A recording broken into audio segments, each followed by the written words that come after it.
তুই কি আমাকে তো সিগারেট খাওয়া দেখানোর জন্য এখানে ডাকছিস? মানে মানে বুঝিস না, অলরেডি 4টা সিগারেট ধরেছিস, এখন আবার 5 নাম্বারটা ধরে। আয়ান, নিচে না সবাই আমার জন্য ওয়েট করতেছে, কি বলবি তো তাড়াতাড়ি বল। রিয়া, তুই কি কিছুই বুঝিস না? কি বুঝার কথা বলতেছিস? রিয়া দেখ, আমি জানি না তুই আমাকে কি নজরে দেখিস অথবা কি ভাবিস। কয়টা দিন ধরে আমি তোকে একটা কথা অনেকবার বলার চেষ্টা করছি, কিন্তু কোনোভাবে সাহস পাচ্ছি না। আমার বারবার মনে হচ্ছিল যে আমি যদি তোকে কথাটা বলি আর তুই যদি আমার সাথে কথা বলা বন্ধ করে দিস, তখন আমি কি করব।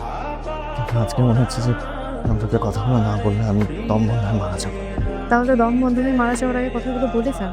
রিয়া দেখ, বেশ কয়েকটা দিন ধরে পুরো বাড়িটাতে কত আনন্দ, সবাই কত হাসি খুশি, সবার মধ্যে কত ফুর্তি, পুরো পুরো বাড়িটা উল্লাসে মেতে আছে।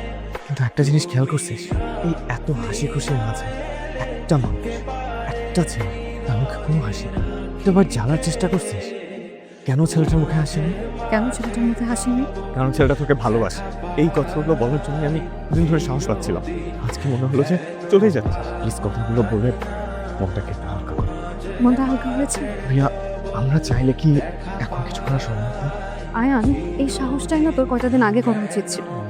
তখন হয়তো ভাবলেও ভেবে দেখতে পারতাম যে কিছু করা যায় কি যায়। তো এখন যে পরিস্থিতিতে তুই আমাকে কথাগুলো বলছিস, আমার না এগুলো নিয়ে ভাবার কোনো মাইন্ডসেটই নাই।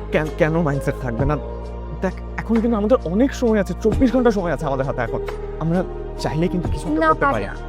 নিচে তাকিয়ে দেখ,